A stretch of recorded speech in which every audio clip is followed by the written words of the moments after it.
Welcome back to Off Ball Takes. This is your host, JRB Laws, and this is my co-host. For once. We appreciate all the support on our recent content, and before we do get started, please don't forget to like and subscribe, and follow us on Instagram and TikTok at the OBT Podcast for more content and updates. Yeah, so it's been a while since we last got on, but we have a lot to talk about. So, first, just kind of since we hadn't mentioned it since the last time we recorded, obviously the Warriors moved on to the second round to play Minnesota, taking out Houston in Game 7.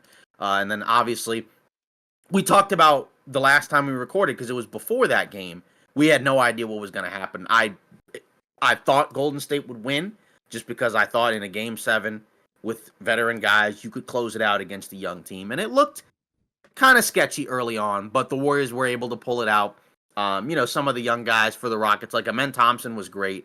But then like Şengün was okay, right? But not amazing. Kind of below average from him, 9 of 23. Jalen Green, right? That was kind of the story of the series where he didn't really play, all that well. And even then, it still went to 7 games. But then for the Warriors, obviously, it's the Buddy Hield game. He had 33, 12 of 15 from the field, 9 of 11 from 3. Obviously, Steph is another highlight because he was, I think, scoreless or had 3 points in the first half. But the team was still up, defending, playing very well, and then they just needed him to close it out in the fourth quarter, right? And then he got it done, and they were able to move on into the second round. So for Houston, just as a quick note, we've already talked about them many times where do they just need a star, right? We don't know what they're going to do in the summer. We assume that they will be active in terms of hunting for guys. People have mentioned names like Kevin Durant. People have mentioned names like Booker. People have mentioned names like Giannis. We don't know. Thompson is the one that I would say should be, in theory, untouchable, right? Agreed. Şengün, maybe for the right price, but probably not as untouchable as Thompson. And then everyone else, I would say, is kind of like, you can put them into the trade if you want. And a lot of their guys I like. It's just for them, they have so many guys, and not all of them can play and get minutes, that they do need to kind of consolidate it and move on. But, I think that there's a great foundation for something here. I mean, again, they were not favored to win the series. We expected it to go long, and even they were down when they were, and thought it was over, completely over when they were down 3-1, but they were able to tie it back up, did lose in Game 7. Obviously a disappointing end to the season, but in totality, I think if you're the Rockets or if you're a Rockets fan, you got to feel pretty good about where this team is headed because, just a couple seasons ago, right, we were, when we first started this podcast, right, we were talking about them like they were a complete joke. We knew that they had some good talent, but just the whole infrastructure was a mess, and now it feels like it's headed in the right direction, right? You got a culture setter with Ime Udoka, interestingly enough, but again, at the very least, it's become a much more serious team. You just kind of have to figure out, who are your foundational pieces, and then, can you swap some guys out for, some type of star and then move forward? Can you improve the three-point shooting? Because you got the defense, but you just need somebody who can get you some consistent quality offense. I think ideally from the perimeter, but obviously if Giannis is available, like you can't pass up on him. So that's why maybe they go after somebody else. Like I said, I think ideally you'd like to go after somebody who's, not in the latter stages of their career, like a Kevin Durant. But again, if you can get a star, right, then the rest of everything kind of, figures itself out. For sure, yeah. And I think, if you're a Houston fan, shout out to you guys. I know, it's probably super discouraging to, be haunted by Steph again. But regardless, I think you have to look at this season as a success. You have a bunch of young talent, like you were talking about. Amen Thompson, I think people are looking forward to his progression, in his career as that continues to go on. Şengün, I think there's things that, need to be worked on. And this is a good taste of, playoff basketball because you could tell in the body language of some of these guys, they're looking for calls that they were probably getting in the regular season. But, you definitely aren't going to get in the postseason. And you kind of just have to, thug it out and keep it pushing instead of, complaining or flailing your arms and, showing your frustration. And, that goes for all these guys like Jalen Green, Şengün, all that stuff. So, and in my opinion, I think, the Houston Rockets probably would have won the series with better guard play, specifically Jalen Green, and even guard play off the bench. You didn't really get a lot of that either. We saw spot minutes, I guess, from like Aaron Holiday or anything, but, yeah. So, if I'm Houston, I'm compiling all the young talent. I would compile Jalen Green, Reed Shepherd, Cam Whitmore, the guys who aren't playing that we know could be rotational guys, on a rebuilding team or something like that. And, you just go out and get that star. I know people are looking at D-Book, people are looking at KD, Giannis. So, me personally, I think the best fit would probably be, a guy like Devin Booker. But like you said, if Giannis is available, you cannot pass up on that. But shout out to Houston Right. for having a successful season, and shout out to the Warriors for moving on. Unfortunately, the pick that I had was wrong. I thought it was going to be Rockets at 7. Looked good for about maybe a quarter. Then I Right. was like, yeah, they're not winning this. Like, you could just tell something was in the air, with Buddy Hield. Because I'm not gonna lie, the Buddy Hield 33 Mhm. point game was not on my bingo card. I was No. I was hating on him the entire series. Everybody knows if you watch the episodes, I was not too hyped about what Buddy Hield was doing in the series. I thought it was gonna have to be a Steph backpack game, but lo and behold, splash Buddy, he came alive. So Mhm. yeah, wild, Yeah. man, wild. And that really did kind of turn the series on its head for the most part, just because of the fact that, like, when you look at it from the perspective of earlier in the season, I think a lot of Warriors fans felt a certain way about Heald, right? Where Yeah, he started off the series or the season really, really well. right, right, right. Because it wasn't like it was a bad signing. It was just like when he was signed, we saw what he had done at previous stops, and it Mhm. just kind of felt like, okay, this is a guy who's bounced around the league for a very long time. And why is that? Right. And then now in the playoffs, the last few games, not game 6, right? But in the last few games, he's been on a heater. And that's the type of guy that like is can be very helpful in Yes. a playoff series and even defensively, right? You see him competing Yeah. in a way that you didn't really see, in other spots, right? Like that, and that's a huge positive, for him and a guy like that, right? We did see Kuminga minutes, didn't really do a whole lot in that game. But either way, moving on to the second round, the Warriors played the Wolves. Mm. And the first game, we picked the Wolves to win the series. At the time, we didn't know which team was going to win, but I think we felt like, that Minnesota would probably beat either one. Yes. But didn't feel that way in game 1 because the Wolves got off to an okay start early. Then the Warriors just kind of took over. Steph got going at 13 points in like 13 minutes. And then the Warriors built up a double-digit lead, and then Steph hurts his hamstring and has to come out of the game, right? And you knew it was rough when he asked to come out of the game, and he tried to play through it. And then not very long after that, he was ruled out for the rest of the game.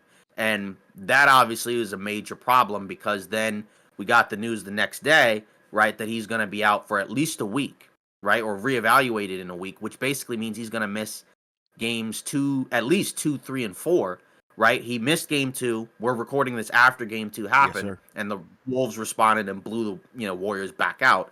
Warriors got back into the game at one point, but it's a tough ask without Steph. Although in game 1, again, he got hurt, and they were able to build the lead up without him. I mean, the big difference was in game 1 just how well they shot the ball, Yeah. right? Like, I mean, they shot 18 of 42 from 3. But they also played great defense on the Wolves. Now, some of that was just garbage offense. I mean, they had 30 points in the first half, Yeah. right? Which, they've had a couple of very sketchy offensive performances, right? Because even that last closeout game against the Lakers, they were terrible, even though they still won, right? And it's funny because in game 1, you did see elements of why some people who picked the Warriors felt that way because of the fact that they were able to swarm and fly around defensively, make it tough for some of Minnesota's three-point shooters, and then also win the rebounding battle, right? Make guys like Gobert kind of useless, right? Like especially on the offensive end where he just can't really utilize his size in any real effective way for them. And then it just comes down to, all right, Julius Randle, you torched the Lakers in the last round. Can you do it this time? Nope, not in the first game, right? But then in the second game, much better. And even Ant, right? He had 1 point in the first half, Yeah, right? that's He bad. finished with 23, but that stat line's a little phony because of the fact he was so bad in the first half that was a big reason why they were in the hole they were in. And it was a horrible game 1, and you could tell that like the coach was ticked, right? He called out Ant essentially by name, right? After that performance. It was bad. And then in game 2, it was better. Like, there were stretches where it was still kind of like, not super serious. And this has been a problem for Minnesota a lot this season, which is why it always feels kind of nervous, to pick them. Because I think even Jaden McDaniels mentioned, like, yeah, Steph isn't out there, but we know we've had problems closing out and winning games when teams Right, are right. shorthanded, right? So, like, the fact that they mentioned that, they know it's in their head.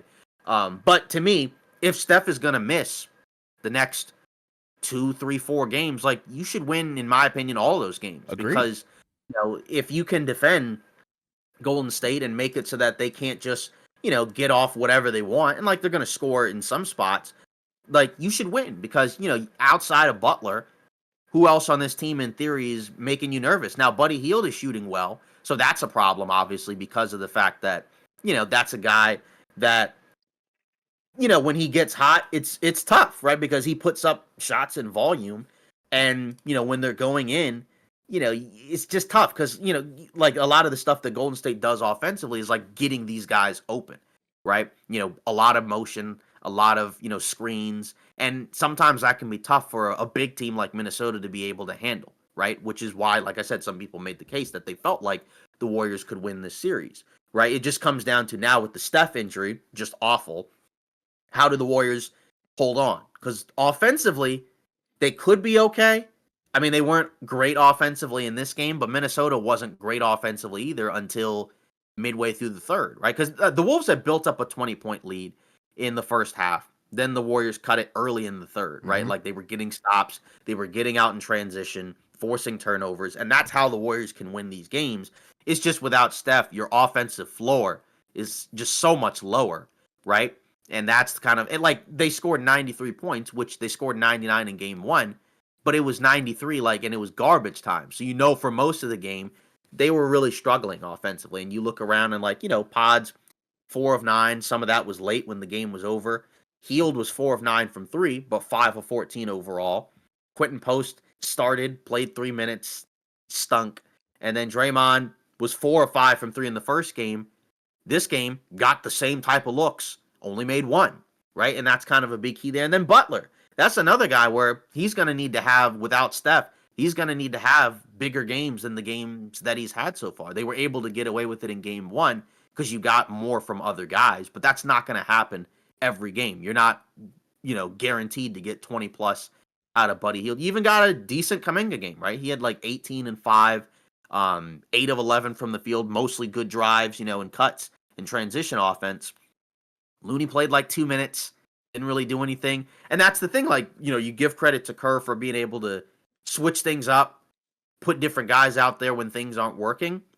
But, again, just without Steph, it's tough. Like Moses Moody started, for most of that second half stretch of the season post Butler trade. Now he comes off the bench. He's been like a no show the last few games. Like, and some of the possessions, it's really tough for him because they don't have the guy like a guy like Steph who can just kind of get wherever he wants Hmm. and makes everything easier for everyone.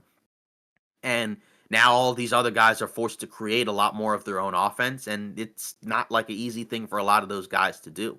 So, I'm not saying that the Wolves are gonna go up 3-1, but I'm saying like if you're the Wolves, you should be in the driver's seat the rest of the way. And like of course, they could blow a game. We've seen it from them before. I'm just saying that like in theory, right, you should have not too much of an issue winning these games. Even Ant, like you've not gotten a crazy No. Anthony Edwards yet. Like in the first game, we know the stat line. He was not good in that game until the second half. And then in this game, he was solid, right? I guess he was better, but he also was hurt, so he didn't play as much. He turned his ankle or hurt his leg. It was kind of, you were kind of like, oh my goodness, are we gonna get a series where the two best players on each team don't even get to Right. play? Right. It's like Julius Randle versus Jimmy Butler. Like not really trying to see that. Right. But We've seen that either before. way, Oh God. right. So that's kind of the question now is, for the Warriors, can you get more out of some of these non-Steph guys? Especially, like I said, Jimmy Butler, because that's the guy that you traded for that's supposed to be, another ceiling raiser for you. So he should be the guy that needs to get going. Because, I mean, it's kind of hard to get mad if, like, a Quentin Post doesn't play well. He's a rookie, and his skill set is pretty limited, right?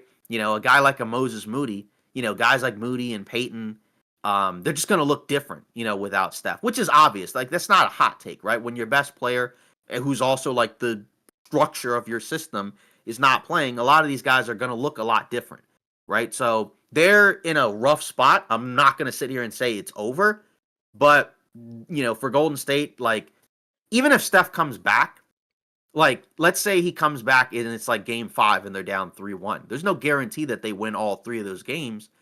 They could, but I just think it would be such a difficult spot to be in. But for the Wolves, like, you did miss a chance by completely blowing game 1 because of the fact that, like, if you had been able to come back and win game 1 and then maybe you go on and win game 2, that puts all the pressure on Golden State. And for Steph, I don't know if he comes back, within a week because I mean the problem with hamstrings are I don't think I've seen too many times where a guy pulls his hamstring and is only gone for like a game or two, Yeah, and there's right? Like normally a I mean, re-aggravation involved, which is right, why they don't come yeah, back. because you have to play it safe, and with the way that he plays, it's a lot of movement, right? So that's something where I don't really know if it's fair to expect right when he comes back is he going to quite look, and maybe he does because he's super skilled, obviously, but I think they need him. I'm not gonna, like I said, I'm not going to sit here and say that they can't win another game without him. Like they could, if they can guard Minnesota and slow them down offensively. But the Wolves, like they can shoot the three. They haven't shot the three ball that well so far this postseason. But in this game they did, and if they can turn a corner and also generate some good looks against this Warriors defense, then the Wolves should probably win, this series while Steph is out. So to me, again, not a hot take, pretty obvious. They need Steph to come back as soon as he can. And if he doesn't, they may find themselves in a really tough spot. And that's the tough part about, again, the second half of the season. Everything has to go right because you have to stay healthy the entire way. You have to kind of find good ways to get rest when you can. And there were games where they blew out teams so they didn't have to play their guys a ton. But there were also other games where they did have to do it. And then they had to go through the play in and then through the playoffs. It's just very difficult. So I'm not saying they can't do it. But obviously, this is kind of, in my opinion, the worst case scenario outside of losing the first 2 games. At least you got a split. So you can feel good about that. But again, we're going to need to see some better performances from some of these non-Steph guys if they, want to make a push here. And like you did get some good minutes from some of the, like Trace Jackson Davis has now been unearthed and he gave them, some decent minutes at different points. But, they need something. Yeah, this series is over, in my opinion. I'm kind of on the other end of things, I guess, where I just don't really have a whole lot of optimism, and it starts with the Steph Curry injury. Game 1, I feel like it was kind of that classic case of rust versus rest, and I think Minnesota was very rusty. They looked like complete and utter garbage, like you said, and have your best player having 1 point in the first half is unacceptable. And I think Minnesota did a good job bouncing back in this game as they should, but there's no excuse for them to to lose any more games. I think, especially if Steph isn't playing. But the Steph injury just really tanks any optimism that I had about the Warriors, winning this series. And regardless, like you talked about, no matter who the Wolves were going to play, I thought they were going to come out on top just because of their versatility on both ends of the floor, and they have a guy like Anthony Edwards, who I think you and I are both most likely waiting for his eruption game where it's like he just goes absolutely ballistic and really sends the Warriors home. So that's what I'm kind of expecting, and I just feel like you already talked about it. Like Steph is your franchise cornerstone. He's the guy that the whole system is built around. If the system isn't playing, what can you really do? Like, yeah, Jimmy's great, but I don't think, with this personnel, I don't think he's going to be able to, get them out of this series alive. Maybe the only, I guess, semblance of hope is you get some vintage playoff Jimmy performances and he extends the series long enough for Steph to potentially come back and be, playable, on both ends of the floor. That could be a possibility, but even then I feel like Right. that's just so unlikely because of what Minnesota can do on both ends of the floor. And I feel like an Anthony Edwards uh pop off game is probably going to be more likely than a Jimmy pop off game considering, the circumstances that we have in front of us. Yeah, without Steph, Butler kind of has to be somewhere close to the best guy on the floor, and he Right. wasn't, in the second game, right? Right. He was probably like third or fourth, right? Yeah. Essentially somewhere around I that. would Like say third. Edwards and Randall.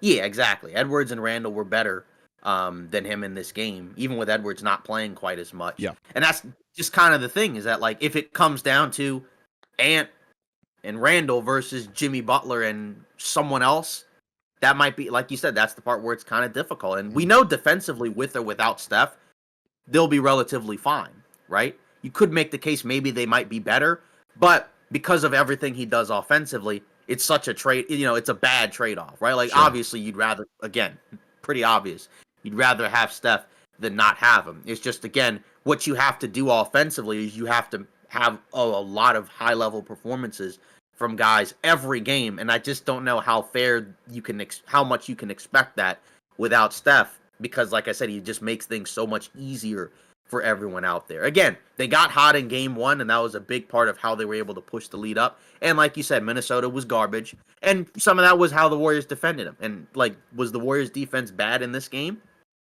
In game two? Like, I mean, I don't think so, but I No, mean, not really. yeah, but the Wolves also did a much better job of actually getting and knocking down the shots that they got in game one. Because, like, there were some great defensive moments from the Warriors in the first game, but there were also a lot of shots where it's like Edwards and Randall clanking open shots and layups at the rim, right? Like Rudy Gobert, again, not being able to take advantage of smaller guys being on him. But, in this game, right, the Wolves kind of just used their size to their advantage, right? Like, they ended up, winning the rebounding bat. Well, no, they lost it, but they got a couple more offensive rebounds, and some of those stats are skewed by the end of the game. So that's kind of the other factor as well. Even, like, again, with free throws, like, Butler only got 5 free throw attempts, right? So, like, you've already done a decent job if you can limit how many free throws Jimmy Butler can get, because we know that's a big part of his offense. And even, I mean, they won the first game, and he only had 6 free throws, but again, he didn't have, like, a crazy game in the first one, right? Like, that was, you got to, 4 double-digit guys Yeah. offensively, including 18 from Draymond, right? 20 from Butler, 24 from Hield, and again, 13 from Steph in the less than 13 minutes he played. Right. So that's something that, again, just like you said, that's the tough part, where we're not saying that the Warriors are 100% done, but it's just without Steph, you got to play perfect in order to win these That's games. just And of not course, likely. we know, but we know that the Wolves can do a lot of stupid stuff, because Oh we've yeah. seen it before, and they are more than capable of doing it again. So this is the type of team that you might be able to get away with that. But again, if you can get just some better Ant games, and maybe it's just Golden State can guard him in a way where maybe he just isn't going to go off, right? Yeah. I mean, Like, look at how they maybe did to that's Jalen Green. right. Like, Not the same that kind may of player, but yeah, that may just be the case. But if he can get going and kind of turn it up and get back to some really high level games, then the series probably will be over, because then it's just, you're gonna have to find somebody who can match that, and that's a tough task. And we'll see if they can pull it off. But again, you at least got a split, right? So that's all you were looking for if you were Golden State. You got the split against Minnesota. Now let's see what Minnesota does going on the road, where, in the playoffs, they've actually been better on the road, funny enough, than they've been at home. I think last year they had a losing record at home in the playoffs, even going to the conference finals, right? Because they lost, I want to say, 3 games in Minnesota yeah. against Dallas. Then I think 3 games in Minnesota against Denver, right? So, I mean, they're more than capable of having horrific losses at home, but then, against the Nuggets, 3 games in Denver that they won, right, in order to take that series, including games 1 and 2 and game 7. So we know the Wolves have it in them. It's just a matter of, can they completely lock in and, get consistent contributions from some of these guys. Because, like, again, Jaden McDaniels being good offensively just helps them out so much, because after Ant and Randall, there's a pretty significant drop off in terms of who can you really expect good, consistent offense from, especially in the starting group. Like, because, like, Naz Reid, you could get good offense from, but he comes off the bench, even though he does play a lot. But in that Yeah. starting 5, you're probably not getting a ton of scoring from Mike Conley, right? And then you're probably not getting a ton of scoring from Rudy Gobert, right? So then after that, then you're kind of looking at McDaniels, and that kind of makes sense that he'd be the next guy, because he's got a little bit of, he's got some length. He can get to the rim. Occasionally he can knock down a jumper. But that's the key, right? Like, even if Steph was healthy, that would be like a major key, because we saw what McDaniels did in the Lakers series, right? If he can play at a high level on both ends of the floor, then that makes Minnesota a lot better. Yeah. Then we move on. Funny enough, second round so far opened up with all of the home teams losing to be open up the series, right? So I suppose we should also mention Knicks Celtics. Oh We'll boy. go with that one. And Yeah. this one was very strange just from the perspective of obviously going into the series, right? Um Boston was a significant favorite to win the series and a significant favorite to win both games. And I think the problem is that when you look at this series, the fact of the matter is that what the heck happened to the Boston Celtics offensively? Because they built up 20-point leads in the second half, but then in the fourth quarters, I believe they're what, 9 for 45, 9 for 46 in the fourth quarters. So it's weird because through the first three quarters, they're mostly up by double digits, right? Looking like how it looked like in the regular season. Then in the fourth quarter, it just completely falls apart. But it can't just be that you're missing open shots, right? Part of that, I think you do have to give credit to the Knicks defense. Like a guy like OG Anunoby being able to be physical, being able to move around, being able to get guys in certain spots. And Tatum and Brown have been bad, especially in the fourth quarters. And like that's the swing piece. One of the swing pieces that we talked about is because we know, again, it's obvious, like Tatum and Brown, those are the drivers of your series. Even though they do have a lot of talent, you need both of those guys to play well because there are things that they can do offensively that the other guys can't, Yeah. right? Like Tatum and Brown are much better at being able to get downhill, attack the basket, find ways to score off the dribble, and in addition to being able to hit threes. But, Brown was better in game two, horrific in game one, but just as a whole, like him and Tatum have been very underwhelming. And then Porzingis, mostly invisible, I guess, because he's been sick, right? It seems like the illness, I guess, that he must have had earlier in the season, unfortunately, must have come back, right? And, then like we talked about, if it's a close game in the fourth quarter, the Knicks have a really good shot because you have Brunson, who's been closing these games out, right? And even some of their other guys, like Mikal Bridges, right, has been a Yes. big part of these games as well, right? And that's another guy that you needed to play well if you wanted the Knicks to win, right? Because going into the season, right, we talked about the fact that the Knicks constructed their roster in some ways to at least try to be able to compete with what Boston has been doing. But it's still like very tough for me to just figure out why in the world can they just not score in the fourth quarters. I mean, of course, like I said, I think some of it's the Knicks defense, and then some of it's historically horrific shooting, right? Where in the fourth, where I think they've missed 75 threes Yeah. through the first two Historic. games, and that's not how many they've taken. That's Yeah. how many they've missed. And Yeah. now they're down 0-2, and I have no idea what's going to happen. The Celtics have been a significantly better road team this time around than in the regular season, and even last year, right? Like as dominant as they were, the playoff games they lost were mostly at home, right? They lost that home game against the Heat, they lost one against Cleveland, and then I guess the Dallas one was in Dallas, but still, like it's just wild, right? Like it's just how different they look compared to most of the regular season. And I know that they've had like this weird thing where they go up big and then they let go of the rope, but they were still like 46-1 this season when they were up by 15 or more or whatever. So like they still win these games, but now they've lost them, and these losses count because two more and you're done. So I still think they can come back and win the series. It's just a matter of these guys have got to be significantly better than what we're seeing. But even from the Knicks side, like they can be better too. It's not like they're winning these games with ridiculously high levels of offensive execution. These games have been pretty ugly because again, they were down by 20 for most of these games. Right. So, that's kind of the factor there where, there's a world where the Knicks, you can get some better performances from some of these guys. So I'm not going to sit here and say that, oh yeah, for sure. I believe the Celtics are coming back. I picked them to win the series. But the reason why I didn't go 4 or 5 is because I just felt like in the playoffs, the Knicks could be a better team than what we saw in the regular season. And even defensively, they were able to figure some stuff out as the season went on, including Mitchell Robinson coming back, right? Because that was kind of a guy that you were kind of hoping to get some good minutes from, right? And he's played so well, right, that they're forced to back him and, try to get him out of the game, right? You had the weird possession in the fourth quarter where it was weird even to me at the time watching it, right? Where it's like they fouled to get into the bonus.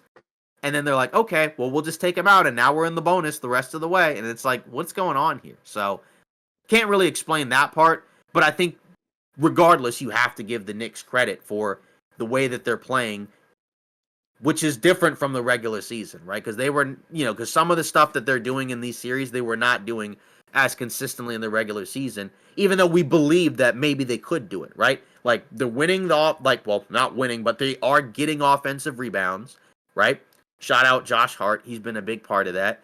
And we talked about him being a key, right? Him being able to get the rebound and push the ball out in transition, getting some easy offense for the Knicks, right? Even Cat at different points, being able to attack smaller guys in the post, not necessarily just completely settling for threes. We know Jalen Brunson can get in switches and hunt mismatches, right? He's been able to do that. Wasn't as good in game 2, but just as a whole, some good signs for the Knicks here so far through this series. And like I said, I picked the Celtics to win the series, so I'm not going to change the pick. I think they can bounce back, but this is not where you want to be if you're the Celtics, right? Down 0-2 in 2 games that you should have won and should have closed out. You have like just a few more decent offensive possessions.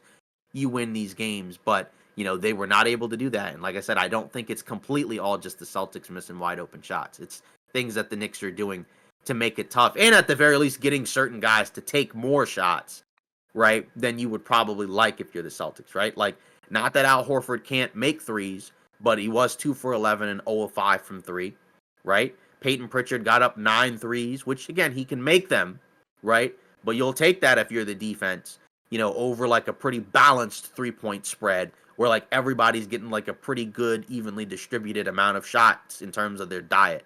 And that's what you want to see if you're the Knicks. Like everything you're seeing right now, which is again funny to say because they were down by double digits for most of these games, but at the very least in the fourth quarter, you're seeing what you want to see. Yeah. Shout out to New York. I picked them to win this series in 6. This helps the case a lot. I think it makes it a little bit more believable. I think than people would have thought initially. And they kind of did everything that I thought that they could do potentially in the pathway and the roadmap to winning these games. In our short where I talked about the pathway, I was like, OG Anunoby is going to be the reason that they win some of these games. And in game 1, I think he definitely was, offensively and defensively, and that's the beauty of it because you have a guy like Jalen Brunson who's a bona fide clutch player. He won clutch player of the year for a reason. He always delivers in that area. And it's funny, game 1 realistically really should have ended before the overtime period. But Jalen Brunson missed a freaking wide open floater that he makes, 9 times out of 10. And unfortunately, he just missed it. Great play at the end of the game that I didn't expect. I assumed they were just going to go one-on-one. Yeah, for real. I'm telling you, the late game execution has been, on point from New York, and that's another thing. Like I really thought that Boston could also potentially win, this series because of like, the coaching battle. Because I think Tibbs is a good coach, but I think he tends to kind of default into some outdated ways, where he likes to pack the paint a lot and, give up a lot of threes. Granted, they have been giving up a lot of threes. But, Boston's not really making them. So, you're kind of punishing them in that respect. But I feel like the adjustments from, Tom Thibodeau have been way more impactful and way more justified, I think, than the very few that we've seen from Joe Mazzulla thus far. And yeah, and I think from Boston's perspective, though, right? Horrible. And it starts with the stars, respectfully. Yep. It starts with Tatum and it starts with Brown.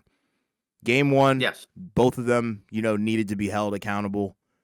Game 2, that was one of the worst things that I've ever seen from like a superstar duo, right? Yeah. And the thing that really ticks me off is like Boston does a great job of kind of figuring out what New York is trying to do and what they want to do on the defensive end, right? Because what they're trying to do, they're trying to stick OG Anunoby on Jason Tatum, and he's bothering him for sure. But when they get that switch onto Jalen Brunson, Tatum has to convert those way higher than he has been lately. it's Yeah. been abysmal. Most of his missed Right. shots were not really on OG Anunoby. They're on Right. Brunson in the paint.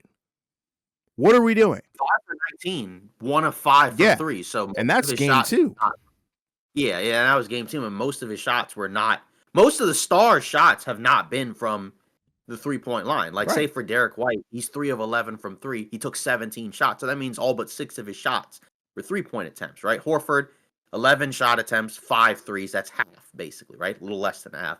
And then, Peyton Pritchard, 3 for 9 from the field, 3 of 9 from 3. And like you said, that's just game 2, right? So, again, it's just funny because with them being as bad as they've been, they were still up 20 in both of these games. But Well, like you said, if it's a close game, your stars have to be better because, like you said, when you watch both of those guys in the fourth quarter, it was either a forced shot, a turnover, or both, right? Like, I mean, that's essentially what we were seeing, right? Because I think at the end of game 2, right, Tatum, they had that first play, right, where they call a timeout, they start from the backcourt, and he gets like just a free lane amazing. drive, for a dunk that puts him up 1, right? Then I guess they just Holiday has like a brain fart. I guess Holiday gets past him. And I guess like you foul to concede the layup, but like you shouldn't necessarily be blowing past you in the first place. Right? So I don't know what happened there. But then the last play of the game, right? Where like they trap and blitz Tatum and then he's driving into like a no, like just like in a basically a dead zone. He's in Yeah, a dead zone. yeah. Then he just throws it away. He doesn't even get a shot off, He right? And like dribbled it that's the right game. into the best perimeter defenders that the Knicks could possibly throw Right. at them in that And it's situation. weird because at the start of game 2, the Celtics adjusted accordingly where they did not take as many threes, Yeah. right? You saw Jaylen Brown trying to attack the basket and not Mm-hmm. just completely settle for these, spot up threes, right? These weird contested, twos from certain areas. Like, like you said, taking advantage Yeah. of certain mismatches, Yeah. but it's just been really awful. And that's at least if you're the Celtics, I guess that's one thing you can at least feel decent about is that our stars have been absolutely horrid and we've still controlled most of these games. But the problem is you lost these games anyways. So now if you win the series, you have to win what, 4 out of 5 the next, 5 or 6 or whatever, right? Like you can't like essentially you can't lose more than like 2 consecutive games because then you're done, Yeah. right? You can't lose 2 more games. So now we have to see what they do on the road. I would anticipate that they would be better, but again, they were okay enough to go up 20. So, in terms of the shot diet, like some of these guys are just going to have to be better and just kind of figure out, like you said, certain ways and, not just kind of concede terrible shots. Yeah. You know what I mean? Like Yeah. they're going to have, 100%. like you said, like the execution has to be better, late in these games because it comes down to the fourth quarter, right? Yeah. Where you have these big leads and then you can't score. And like at least game 1, maybe you could say, all right, like you mentioned with Minnesota Golden State, rest versus rust, where like it was a quick 5-game series, very physical, somewhat guys getting banged up, but like, it wasn't an extended series. And then, the Knicks got through a 6-game series where like literally every game was like, do or die, aside from like what, game 1 maybe. Mm-hmm. So, aside from, so then you're like, all right, the Knicks are in here, they're fresh, or not fresh, but like they're kind of like in a different spot versus the Celtics, right? And then again, Celtics attention to detail, like you said, was mostly okay through the first 3 quarters, other than not being able to hit threes. And it's just brutal, right? So we'll see, like I said, if they can get better, and maybe it's just in the playoffs, you hoist up a ton of threes. You're in your second straight postseason run. Maybe you're just kind of running on fumes. But again, that doesn't explain how you're able to build these big leads through the first 3 quarters. So that's where, like, if you're the Celtics, again, is your concern meter the highest it should be? Maybe not, but it should be relatively high because, these were games that they normally don't lose, right? Like, I know that, like I said, there's been a lot of games where they've blown leads, but they still close it out. And they haven't been able to close it out against this Knicks team. So maybe the next couple of games, the 3-point shot returns and they just blow the Knicks away. Because that's kind of like in essentially like how the Celtics win this series is getting good shots right? And making and generating quality looks and making those shots. Because if they do that, the Knicks don't have much of an answer for that. But if it's these grinded out, low scoring in the mud type of games, that could benefit the Knicks because then, like you said, the Knicks, we know what they're going to do at the end of the games. Like we know, give the ball to Brunson, let him do his thing, let him get the switch, mismatch, whatever. And we know he's going to take advantage, get to the line, hit the mid range, hit the three, whatever, right? So, like, that's where the Celtics are going to have to be better. But who knows? I mean, at this point. But I just feel like, are they going to shoot 20 something percent from three like this entire series? Like, it's got to get better, right? In Yeah, theory. yeah. I mean, I think they'll But, they'll have a bounce back. Like I right. don't expect them to suck the But whole again, series.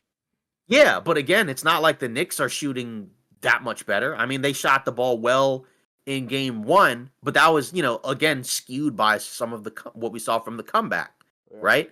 Because they weren't shooting the ball well earlier in the game. Then they caught fire as the Celtics got cold. But in game two, they were mostly bad offensively for the game. I mean, neither team scored above 100. So in game two. So that's where I'm just kind of surprised to see Boston look like this because they've, been so much more composed, right, for the better part of a year or so, where now they just look out of sorts where it just feels like they don't know what to do at the end of these games, right? Whereas like, the Knicks know what they want to do. And that's kind of what the case you made where it's like if you're the Knicks, if you can just keep these close and not get blown out like you did in the regular season, you can win these, right? Whereas if it's like the regular season where you can't stop the Celtics getting off threes. They're making them. They're getting good looks. Then they can get to the basket. Everybody's getting great looks, and they're on fire, and you're getting blown out. There's probably almost no chance you can win unless you're on fire too, right? Yeah. So, we'll see what happens. And, Porzingis, can he be healthier? Because that would probably help at least, generate something that's not a three. But either way, even without him, they were still in good spots to win these games. So now we have a series on our hands. Yeah, So it's gonna be wild. we'll see. Yeah, we'll see if the Knicks can pull it out. Hmm. Do you feel like Game 3 is a must-win for them? For New York? Yes. Oh yeah, big time. Yeah, I think so too. Yeah, Like, now I'm not saying they're gonna lose the series if they lose Game 3, but if they do, I think there's a bless you. lot of pressure on the Knicks because then if the Celtics just tie it back up and then it becomes best of three, that probably might be more of an advantage to Boston if they can kind of get back into their rhythm again. But I honestly thought they were going to win game two, and then they did not win game two. Yeah, game Uh, 3 is got to be the Brunson show. If it's yeah. not the Brunson show, then I become a little bit worried because they Yeah. barely squeaked by in game 2, right? Like you said, Hmm. game 1 is more of, you know, somewhat of a tone setter, but also you can kind of live with giving that game up, if you're the higher seed, whatever, right? But Hmm. like game 2 I feel like is super important, and it was a 1 point game. The Knicks only won this game by 1 point. So Yeah. just keep that in mind. So that's where Run I'm some free like, throws.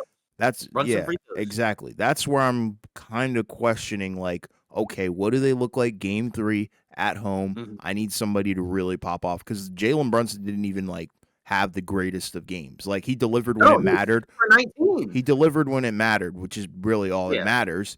And a lot of guys picked up a ton of slack. Shout out Josh Hart for hitting his threes. That's a Yes. key.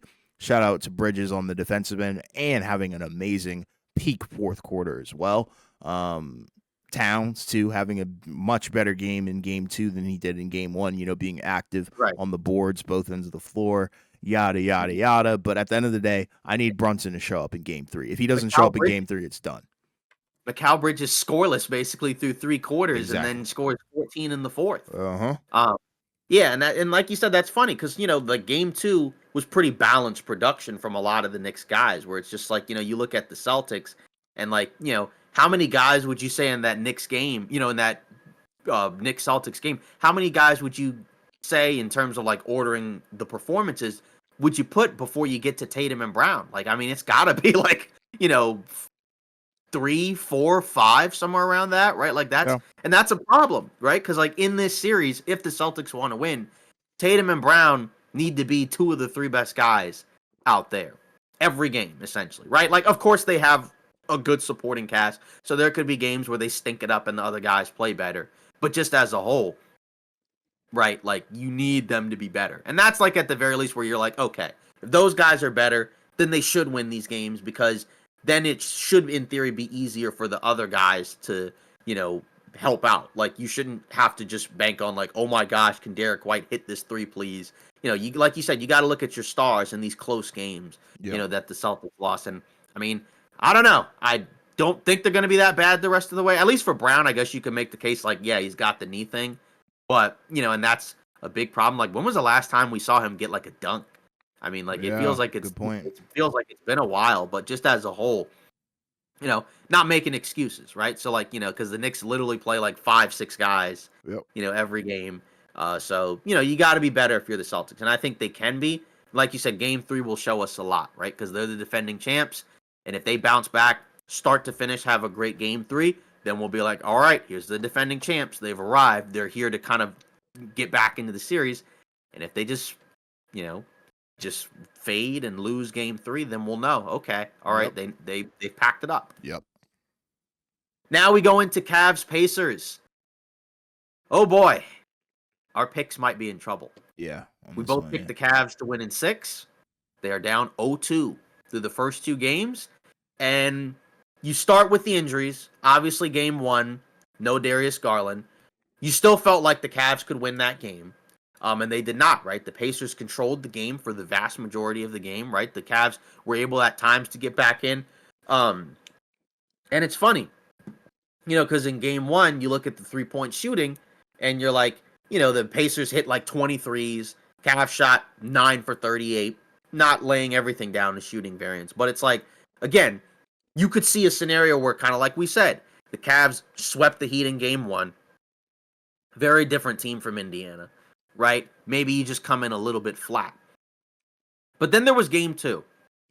And game 2 initially looked like it was going to be a super impressive win for the Cavs, where unlike game 1, they were down 3 guys, right? Because Garland was already out. Then in game 2, he's out, plus Mobley, plus DeAndre Hunter, right? Game 3, we'll see. I think those guys are listed as questionable, so they maybe believe that those guys might come back, so that can help.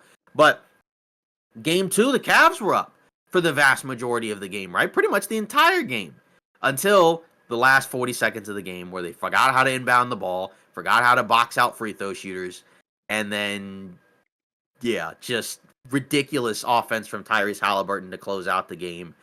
Misses a free throw, I guess on purpose, right? If I'm not mistaken, right? And then Huh. gets his own miss, dribbles it Yeah. back out, Yeah. step back 3 for the win. Super impressive stuff by him, right? And we talked about, you know, how are the Cavs going to be able to contain Tyrese Halliburton in this series? Because actually, when we were laying out the case for the series, we didn't even mention Halliburton until towards the end of the talk. And we mentioned who in that starting 5 is going to be the guy that is able to contain Tyrese Halliburton. And for most of that game, he was contained scoring wise, right? And then he came alive in the 4th when his team needed him to. And that's a big part of the Pacers being able to win these games, right? And like, you know, in game 1, you got like a great team contribution of guys, right? Like you got Andrew Nemhard, 23 points, playoff riser, right? Tyrese Halliburton, you got 22 and 13.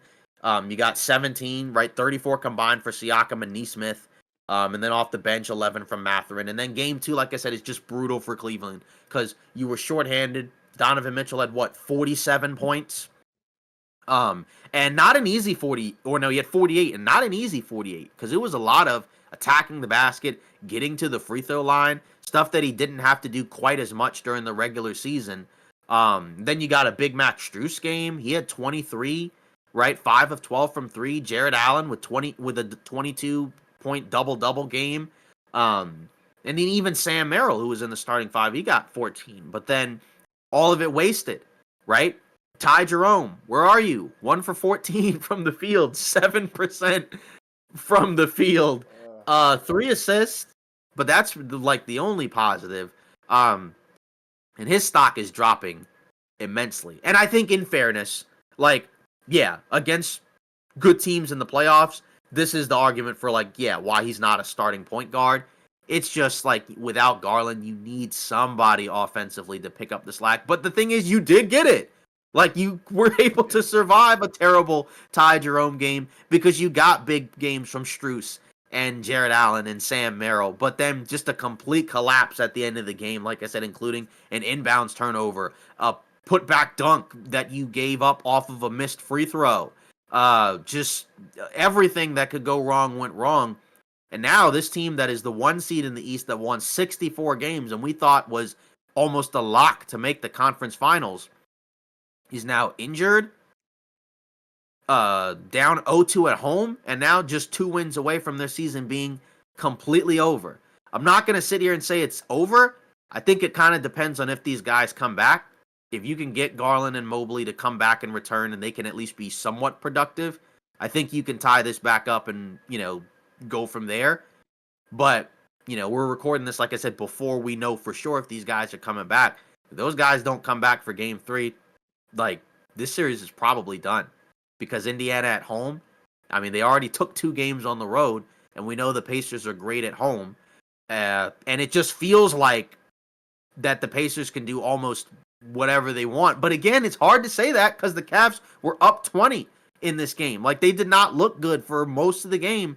But like so many of these other playoff games, which we'll continue to get into, right? They're able to hang around, find ways to score, find ways to get stops. And that's a credit to, again, the improvements that this Pacers team has made where, yeah, you can say that they're getting fortunate because of the injuries, but it's still a good team.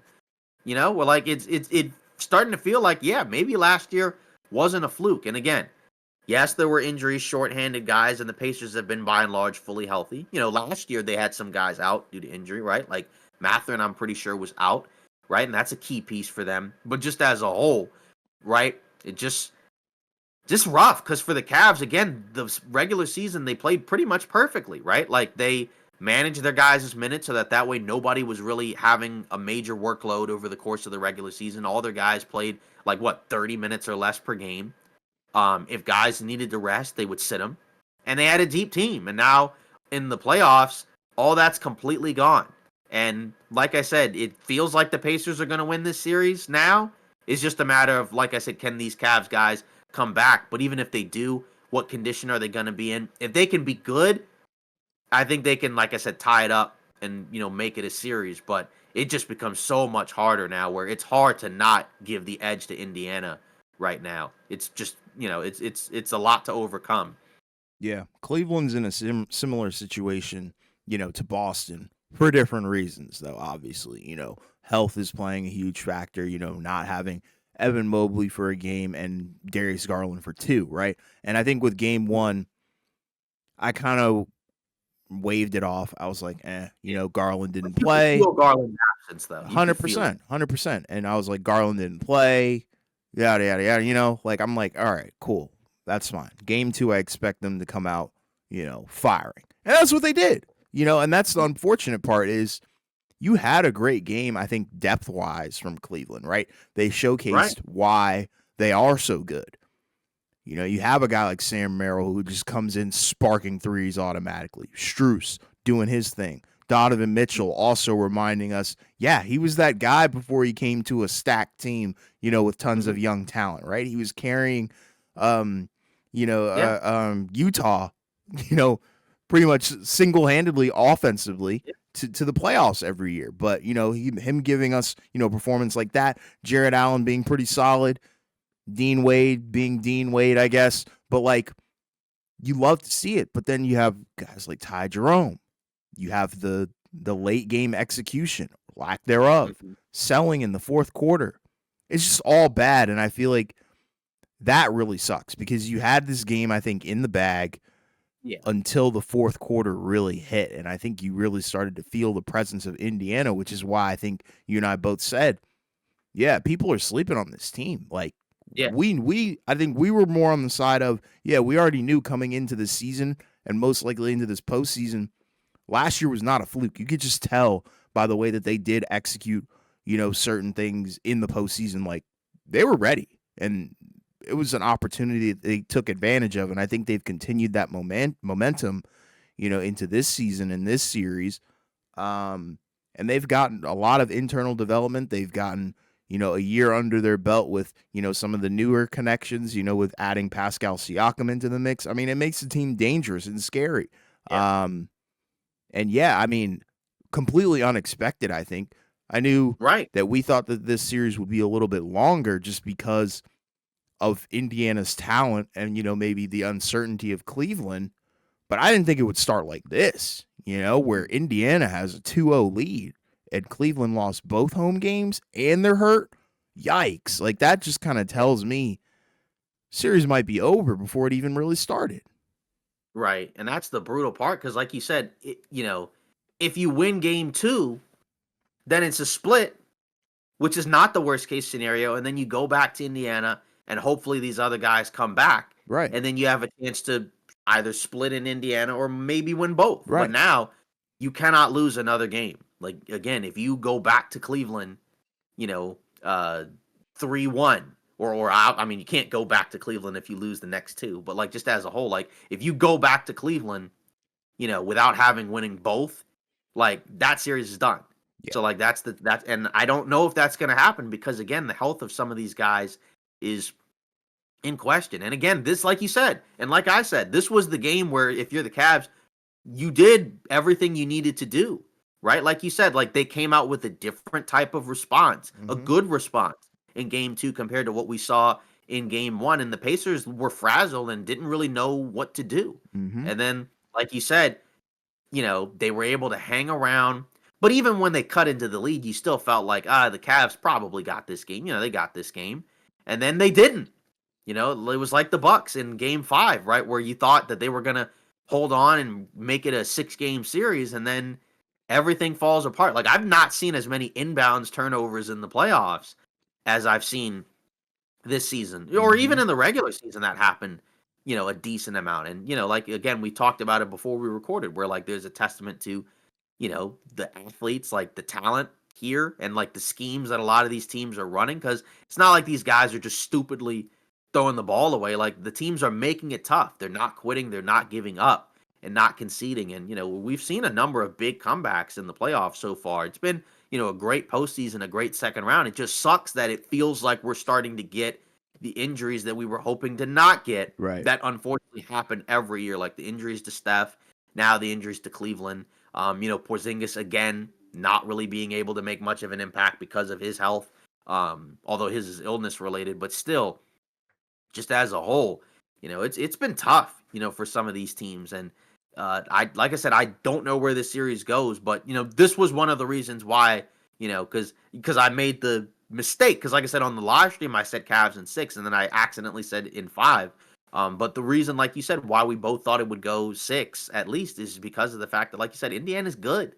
Like they're not obviously, bad. like you look at the supporting cast, and maybe it's not the same as some of these other teams, but like again, there's a lot of good players, and now they figured out the defensive part. Like it's not just them just getting waxed and giving up, 130. I mean, this was a relatively high scoring playoff game, as was game 1, but just as a whole, But you can't do anything they've when got a Donovan lot. Mitchell's in that mode. Like, you really can't. Right, exactly. Yeah, it wasn't like they were just conceding a bunch of, easy baskets for Donovan Mitchell and Right. just giving up free layups. Like there was a lot of tough shot making Mhm. by several of the Cavs guys in this game, right? Like a very gritty, gutsy performance from a shorthanded team, but they were not rewarded with a win, which is just brutal. Well, they did Which it to like themselves. So. I know, and that's the tough part where like now you got to dig deep and find a way to Oh boy. again win. 3 out of 5, 4 out of 5, 4 out of 6. I mean, that's very difficult to do.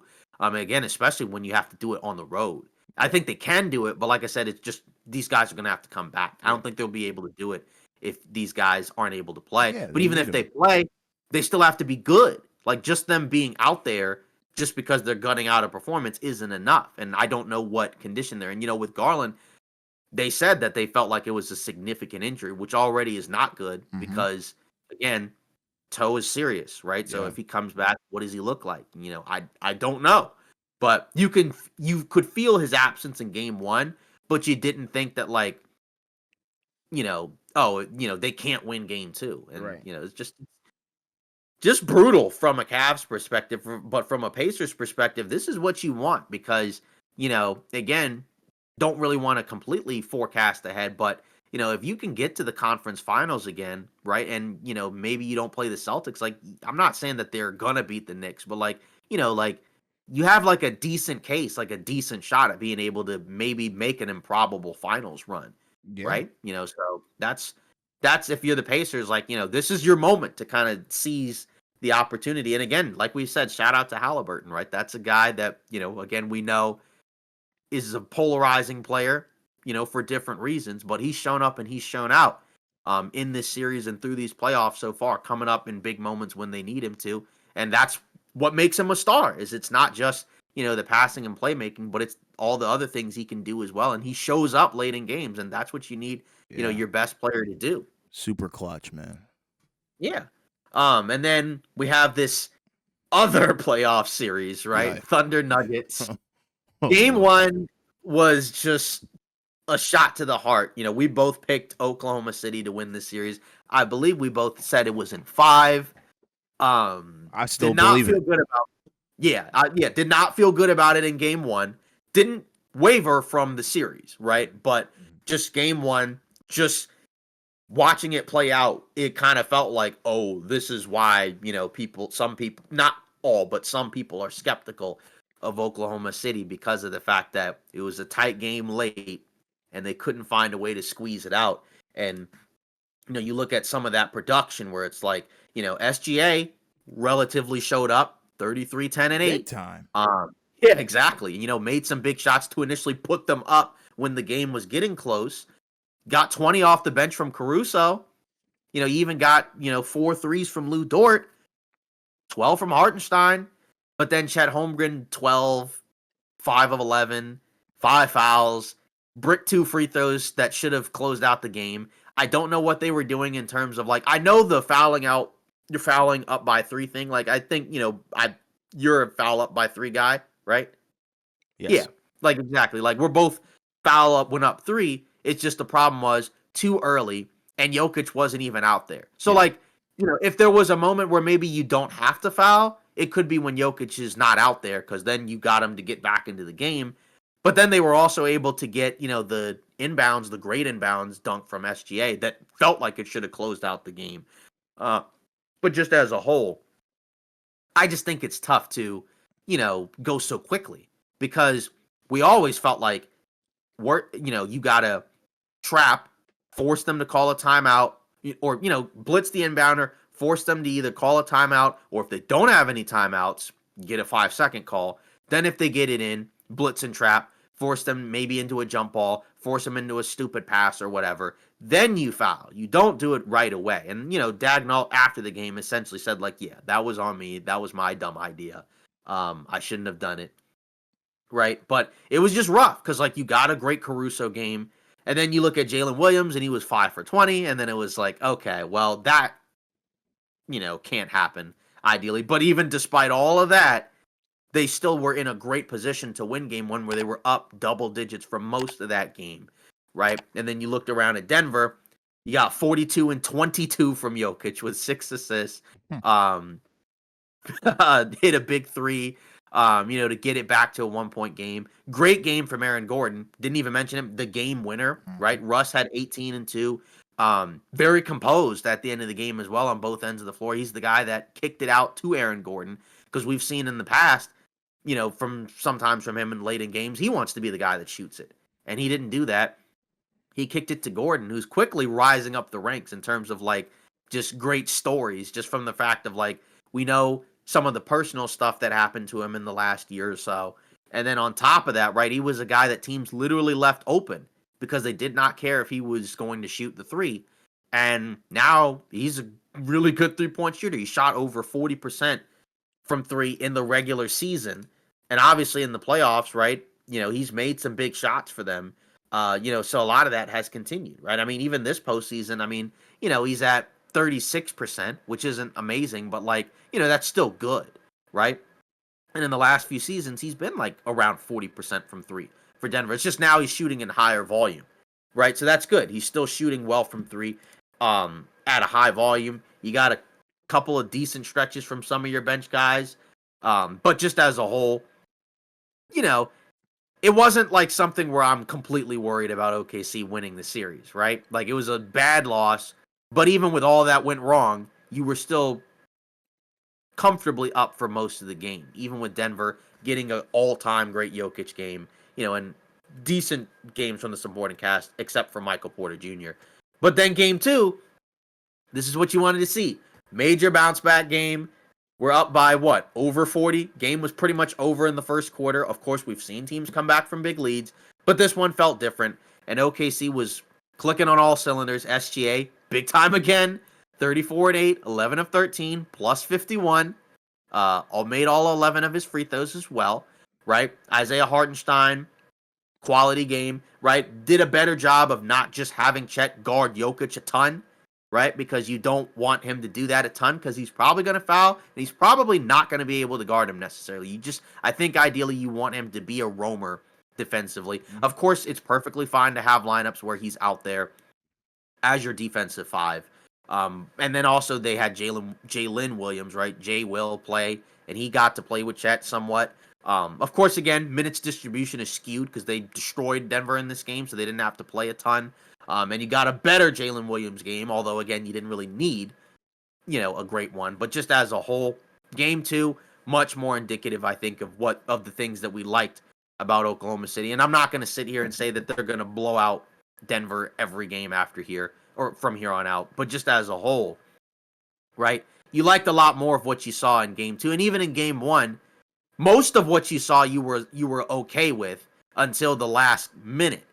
Like, and that's the tough part. But again, we'll see what happens in game three because obviously that'll happen. I think a few hours after this episode comes out. But again, that's going to be a really good one to see because they'll be in Denver, right? And Denver, I think, surprisingly won the first game, the way, especially winning it the way they did. But now, we'll get to see what happens because if OKC, maybe they don't win by 50, right? But maybe it's just like a 15, 20 point win or something like that. We'll see. They're deeper. They're great defensively. And again, they were able to get Jokic. He fouled out. And he didn't really play that well anyways, right? Mm-hmm. Again, is that going to happen every game? No, it's not going to happen every game. But we know at the very least, if you can find ways to swarm, and if you can at least, worst case scenario, limit some of the others, right? Then you at least have a chance. Because you're probably not going to shut down Jokic every game. But I think the process that they came in with in game two helps, facilitate a lot of what you're looking for. And, again, we picked them to win in five. Maybe we undersold Denver a little bit. But I still think they can win this series pretty comfortably. It's just a matter of, again, can the non-SGA guys continue to show up? Because if the answer is yes, then they should be able to win going away. And like I said, I think we saw good process in this game in terms of getting closer there, but just as a whole, game one was disappointing. But again, could it be, again, the same thing as rest versus rust? But it's just like Denver went through a grueling 7-game series. OKC went through a pretty easy sweep. The last couple of games were close. They had a week off. But even then, despite all that, they were still up for most of this game. So you can't really give them that excuse. They just stunk late in the game because it was a close game. And that's one thing that I think is at least concerning. Should be a problem. But just as a whole, you're proud of the response that OKC had because of the fact that, it was a must-win game, right? Like, I'm not going to 100% say that they lose the series, but it would be a lot more likely that they lose the series if they went down 0-2 at home. And they took care of business. But Denver also took care of business. They got the split. So now we see what happens in Denver and whether or not, either team can create separation or if we go back to Oklahoma City with the series tied. No disrespect to Denver, but the split means nothing in my opinion. I think game one really comes down to, I think, the lack of execution in the fourth quarter, really lack of execution in the final minute and 30, and J-Dub didn't show up.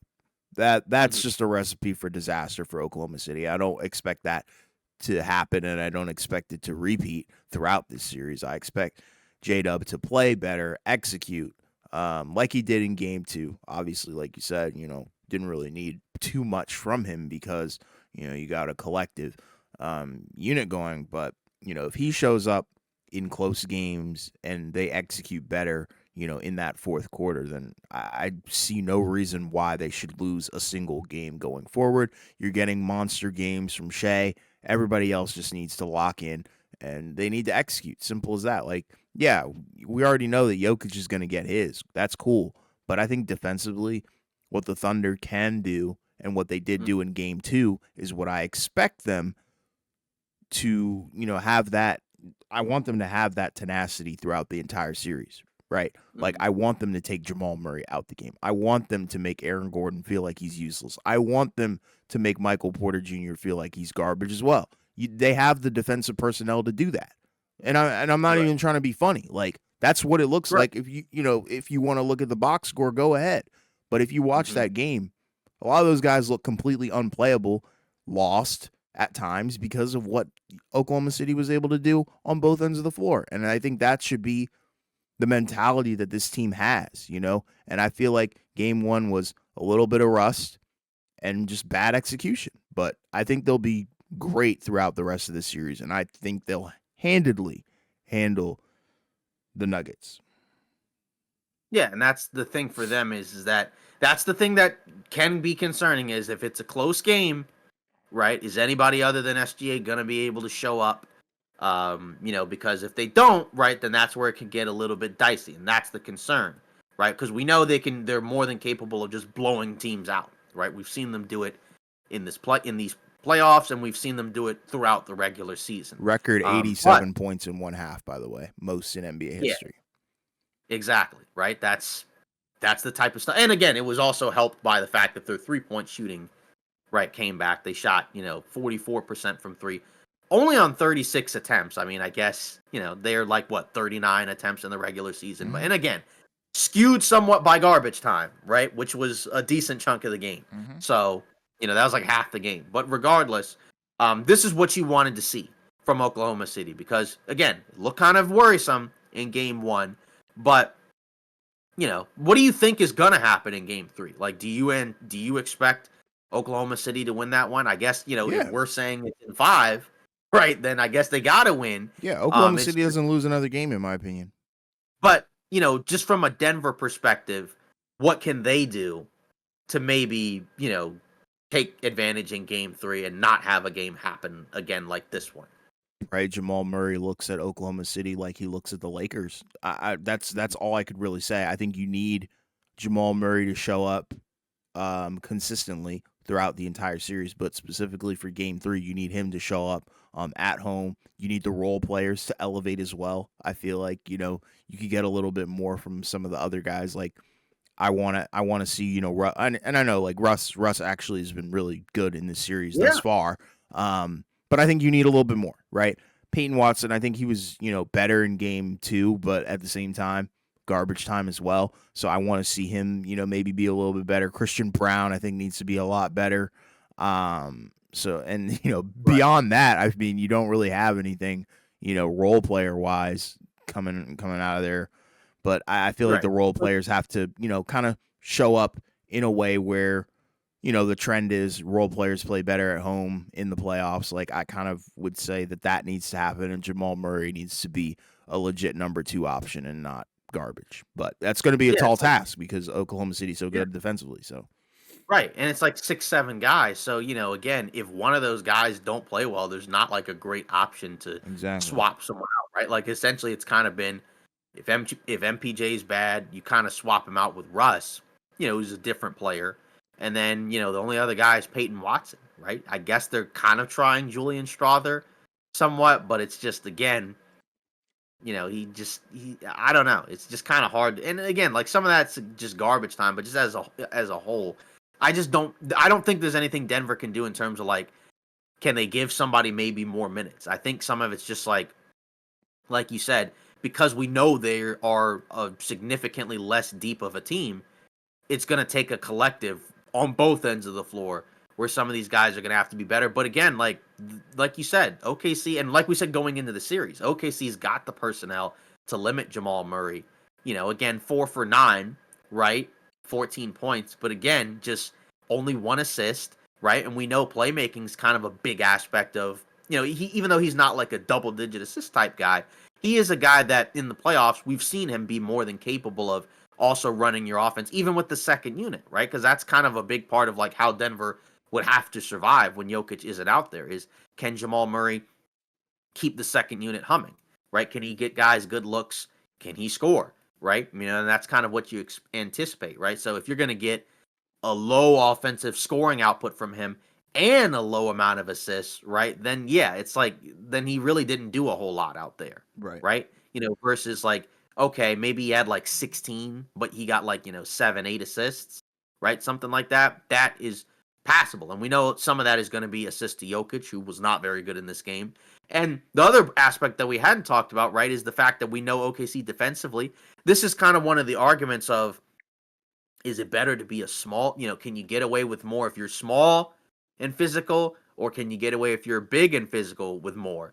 Right. And, OKC at times is the argument of maybe being able to get away with more. Now, the funny thing is during the regular season, they fouled the most out of anybody. Right. But the argument is that they can be so physical that you can't call everything. Right. Right. And I know there were Nuggets fans who were mentioning the officiating, but also at the same time, like you were down by 50. Yeah, So it's come kind on, of bro. hard to completely put the blame on the officiating when you're getting blown out. I understand it, right? But again, this is the postseason. So and that's something that we talked about where sometimes there are games and there are stretches where it feels like they will call fouls that are like regular season fouls and then sometimes they don't. So it's been kind of inconsistent. Mhm. But I think this one was OKC, like you said, and like I said, execution significantly better. And again, like, I know this sounds kind of cliche, but like we've talked about this before. We're like when the other team wins game one, a lot of times you're not going to see the same level of effort and execution in game two. Like it's Mhm. just, because like Denver needed to ideally win one of these two games and they got the first one. But either way, you still have to give OKC a ton of credit for approaching this game the way they did because they could have approached it well and it still could have been a close back and forth game that maybe they just close out by the hair of their chin, but instead this was a complete domination and this is the OKC we wanted to see. And ideally, if you're eye on Oklahoma City, you want to see, because it's Yeah. one thing to beat the Grizzlies in a game by 50, right? It's another thing to beat the Denver Nuggets by 50. I know the records are relatively the same, but still as a whole, that's super impressive. So I think, I like I said, I still feel confident about Oklahoma City winning this series. Yep. But game one was definitely a shocker for sure, right? Like it was the type of loss where you're just like, how did you guys blow that game? And again, you give credit to Denver, you give credit to all their guys for hanging around and making it a game. But OKC, in my opinion, should be up 2-0, I but agree. they're not, I right? It's agree. kind of like what we said about Boston. Like, yeah, you should be up, but you're not. So now you just have to find ways to take care of business on the road. And I think OKC can, and I think they will do that. Yeah, I agree with you. Yeah. So now, again, second round matchups, we're getting close to the halfway point of some of these series, right? So I'm very curious to see where we go from here. I'm curious to see if our picks still hold up because some of these picks might be in a little bit of jeopardy. But either way, fantastic postseason so far. What has kind of stood out to you, like in the second round, maybe as opposed to some of what we saw in the first round, other than I guess like some of what we mentioned, where it's like, yeah, like there are teams in the first round that were there that had no business being there, but they have to because that's how the playoffs are structured. Let's talk about blown leads. I don't know Yeah, what the heck is going on with that. That seems to be a trend. And it's resulted in some pretty ugly losses. Especially from some teams that I think the majority of the NBA fan bases were pretty high on. A lot of the commentary surrounding these teams was, oh yeah, it'll be a walk in the park to get to the conference finals. Well, now it seems to be somewhat of a challenge, I guess, and that's kind of intriguing. But um, I feel like the level of competition is this is where things start to get real. The first round right. is the first round. That's fine. You have some teams that, clearly were not meant to be there or, simply got outplayed. But now the level of competition is a lot higher. The stakes are a lot higher because this is a trip to the, conference finals and NBA finals on the line here. And I think, this is where you really start to see, I think, the make or break moments, the teams that are super, super legit and the teams that are definitely, a little bit fraudulent. But yeah, I think the number one thing that has really just gotten to me, and I can't for the life of me figure out why, is the blown leads. Maybe it's like that sense of, like I said, maybe they're feeding into the commentary. Maybe they're kind of treating it like the regular season. And I get it. Boston has really coasted through a lot of the regular season. Cleveland did as well at times. But I mean, that's unacceptable. You can never take your foot off the gas, I feel like, in the playoffs. Like, you have to finish strong and finish what you start, because when you play with your food and just let teams get back into the game like this, it's just really bad. And I think, and it really, I'm speaking to the Celtics primarily, right? And I Right. think that's the surprising thing, because they're the defending champs. They have a target on their back, and you're getting, washed pretty much by, You're choking. yeah, you're choking and getting washed by the freaking Knicks, who didn't even beat you in the regular season and struggled to beat teams that were Most better than them Yeah, throughout the regular season. right. So This was what's up with yeah. that? Like, that's kind of the trend that I'm looking at. And it's mainly that series that has caught my eye, because I think, granted, I know I picked them in 6, but I didn't expect them to take 2 Right. in the TD Garden Especially when being down 20. Because and again, winning through them in most of one the game. possession games. Right, yeah, because like we talked about, you saw for most of that game, you're like, "Oh, this is why the Knicks kinda struggle to match up, with them." But then but then that wasn't the case, in the second halves, especially in the fourth quarters, and it's like, yeah, feels like no lead is safe anymore in the NBA. Some of that could be the three-point shot, variance, right? Like a team could go super hot first half, go super cold in the second half, and vice versa. And then also like the depth of now the Knicks are not super deep, right? But like most of the guys who play, right, like at least their 5 or 6 main guys are pretty good, right? Like we talked about it, like with some of these teams, were like the sixth, seventh guys for some of these teams. It's an upgrade from what it was, like 10 plus years ago. And, I think you give credit to the teams, for bringing these comebacks, right? Because we've seen many times in the past in the playoffs, a team would go down by 20, and it's like, all right, that's it. Pack it up. We're going home, guys. Yeah. Even if it was a team that won, the first game, right? Like these, and some of these teams are teams that won their game ones, right? Like that's the other factor, right? Like the Knicks could have, I'm not saying they were going to, but they could have easily said, all right, we're down 20 again. We won the first game. We don't need to do a whole lot. But it's like, no, we have a real opportunity to, put a stranglehold in on this series and, Yeah. potentially close it out in a way that no one anticipated, Right. right? Because like you said, even for somebody like you who picked the Knicks to win the series, right? You didn't expect them to win both Mm-mm. in Boston. Maybe you thought they might win one of those two, but not both, especially in the way that they won those two games, right? Like, Yeah. that was a shock pretty much to everybody, including obviously the fans, right? Mm-hmm. In that arena. Imagine being them. So, Yeah. there's potential for this, you know, latter half of the postseason to be completely flipped on its head, right? Because we may have a scenario, not saying it's going to happen, but we might have a scenario where the three 60+ win teams all go out before the conference finals. And if that happens, it's wide open at that point. And that's where, like, if you're a team that went out in the first round, like, you got to be just like kicking yourself, For right? real. Because, the fact that, like, there's an opportunity where it's like, we might get to the finals and we may not even have to play, especially if you're in the West, right? Like, you might be like, we may get out of the West and we may not even have to play like Boston or maybe not even Cleveland. It might be Yeah. somebody else, right? Who could still be really good, but doesn't feel like the imminent threat For that sure. those teams are. So that's where, you know, for the first round exits, that's pretty tough. Yeah. Some of those first round teams didn't have much of a chance, anyways, but Mm-hmm. the ones that we felt like they could, right? That's the part where it's like, oh man, like that's Yeah. just brutal. Yeah. Freaking sucks.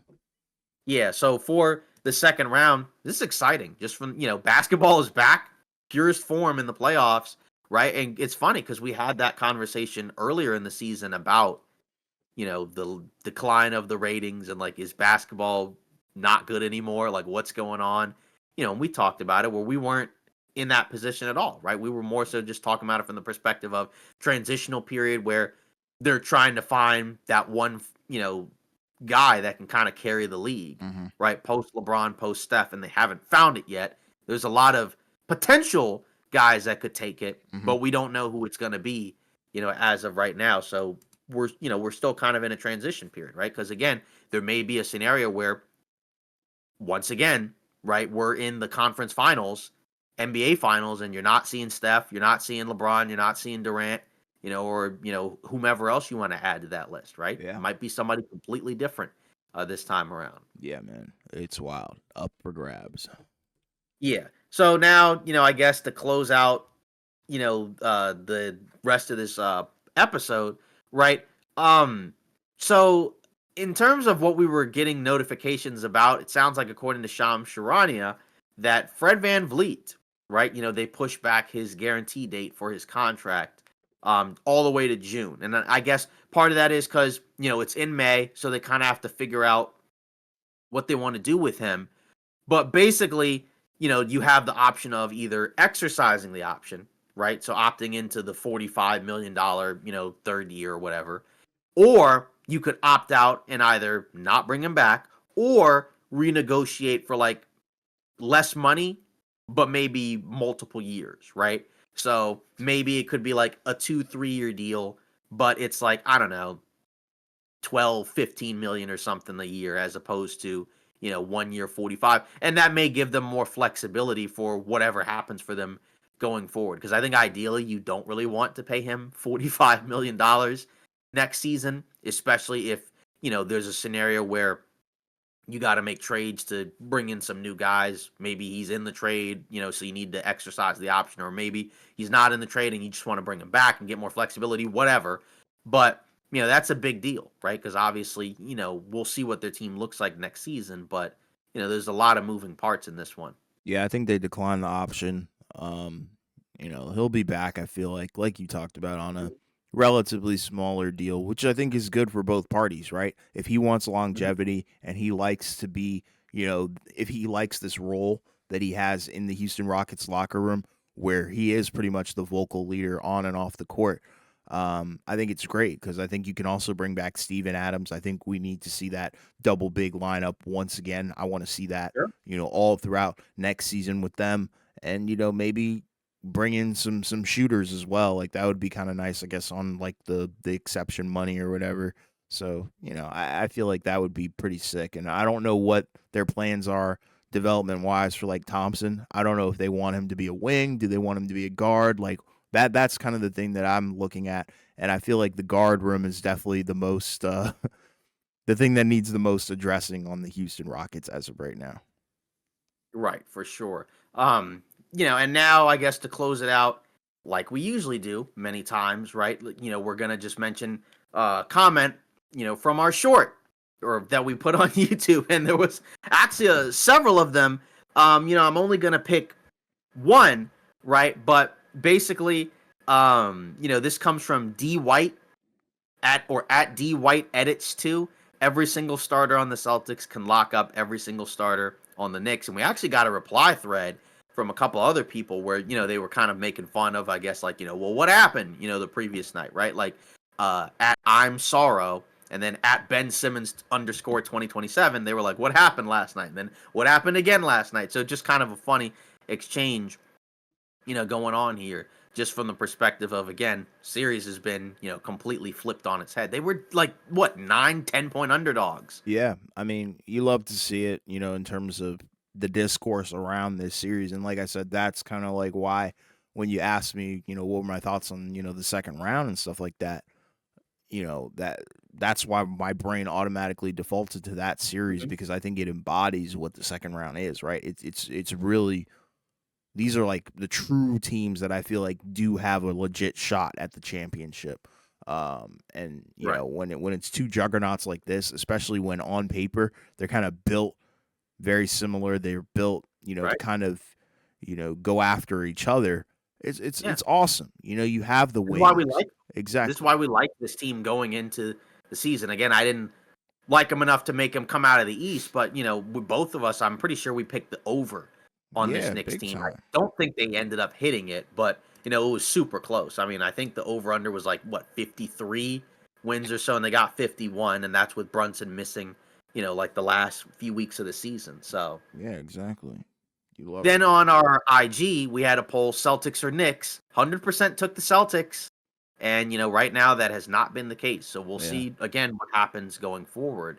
But just crazy result, Yeah. coming out of that matchup. Just Crazy. absolutely just insane. Yeah, people can't stop talking about it. Yeah. Well, that's it for today's episode of Off Ball Takes. Again, we also appreciate reaching a new milestone of 200 subscribers, right? So we want to thank each and every person who helped us get to this point. We've had a lot of growth over the last couple of years as we've been doing this podcast, right? So we appreciate that. And then also, of course, continue to reach out, on IG, on our socials, and take, answer some of these polls. And then, of course, also just, hit us up on our socials, if you want to do things like that. And then, obviously, of course, continue to like and comment and subscribe. If you leave a comment, we'll read it at the end of the video. Of course, if you like and subscribe, that helps spread the channel. So we appreciate all the support, and we'll see you next episode.